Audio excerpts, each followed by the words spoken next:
Hello guys, कैसे हो आप? आई होप आप सब अच्छे होंगे।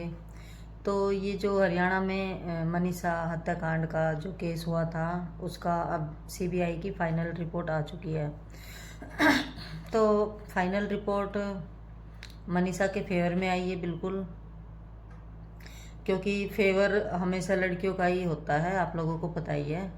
और गरीब लोगों की जो बेटियां होती है वो असुरक्षित महसूस करती है। अदरवाइज तो पैसों वालों का तो देखो ये चीज़ें होती नहीं है ना। उनको गलियों में वो पैदल घूमती है ना, उनको वैसे वो गाड़ियों से आती है, गाड़ियों से जाती है। और सेकेंडली उनके तो बॉडीगार्ड वगैरह भी होते हैं। लेकिन जो आम इंसान है उनकी बच्चियों के साथ ही ऐसे कैसे होते हैं। तो पहली बात, जो सीबीआई की रिपोर्ट आई है उसमें उसको हत्या नहीं बताया गया है। उसमें, या कह सकते हम उस मनीषा हत्याकांड केस में, उसमें उसको आत्महत्या घोषित कर दिया गया है।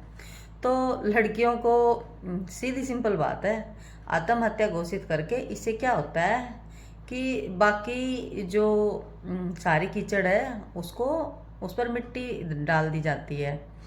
और ऐसा ही मनीषा के केस में हुआ है, और ऐसा तो केस हो ही रहे हैं, आप देख लो। ऐसा नहीं है कि कोई एक पहला केस है, बट ये ऐसा है, थोड़ा सा फेमस केस है ताकि इसके बारे में लोगों को पता है।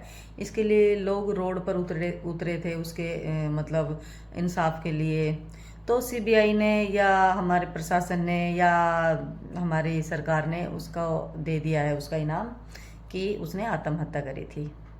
तो लड़कियों, हर चीज को आप चाहे खुद मरो चाहे आप मारी जाओ चाहे कुछ भी हो, एक ही नाम दे रखा है आत्महत्या। इससे क्या होता है कि आप तो मर जाती हैं, उससे कोई फर्क नहीं पड़ता। लेकिन जो जिंदा लोग होते हैं ना, बचे हुए, जो आपके मतलब ये रेपिस्ट होते हैं या मर्डर करने वाले होते हैं, इन लोगों को बचाना जरूरी होता है। क्योंकि अगर इन लोगों को नहीं बचाएंगे हम लोग तो फिर आगे ऐसी घटनाएं फिर रुक जाएंगी। उन घटनाओं को कौन देखेगा? इसलिए इन लोगों को ज़्यादा सेफ फील करवाया जाना ज़रूरी है इस समाज के अंदर। और मुझे ऐसा लग रहा है जैसे तो ये कोई सीबीआई रिपोर्ट या कोई पुलिस की रिपोर्ट, ये सब नहीं आई है, एक सामाजिक रिपोर्ट है। इसको इतना आपको मतलब सरप्राइज्ड होने की ज़रूरत नहीं है कि ये कैसे हो सकता है। हमारे समाज भी ऐसे ही फैसले देते हैं, कोई नई बात नहीं है इसमें। इसमें ये था कि ये इतना जो केस थोड़ा हाई बन गया था, लेकिन आप लोगों को पता ही है दलित समाज के लोगों की केस को इतने हाई ले जाना भी एक बहुत बड़ी बात हो गई कि लोग रोड पर उतर गए, उसके लिए लोगों ने इंसाफ मांगा, तब ये यहाँ तक गया नहीं। उसी टाइम पे इसको सुसाइड बोल के वहीं पे ख़त्म कर देना था। थोड़ा सा ज़्यादा टाइम लगा दिया सरकार ने, बट इट्स ओके, अभी फाइनल कर दिया उन लोगों ने कि ये आत्महत्या थी। तो कहने का सीधा मतलब यही निकलता है कि मनीषा जीत गई है, क्योंकि उसने सुसाइड किया है। और जो भी लड़की सुसाइड कर रही है वो जीत रही है इस समाज से कम एक ही बार असुरक्षित महसूस किया, हर रोज नहीं करना पड़ रहा है। ठीक है?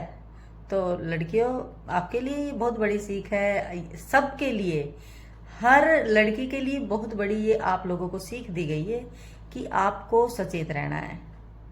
अदरवाइज आपके साथ कुछ भी हो सकता है, रिस्पॉन्सिबिलिटी कोई नहीं लेगा, आप स्वयं उसके रिस्पॉन्सिबल होगे, आपकी ही गलती होगी और आपको मरने के बाद भी आपको ही गलत बताया जाएगा। सो आगे से इस चीज़ों का ध्यान रखो और अपना अच्छे से ध्यान रखो। आपके मरने के बाद आपको इंसाफ नहीं मिलेगा, जीते जी नहीं मिला तो आपको मरने के बाद भी नहीं मिलेगा।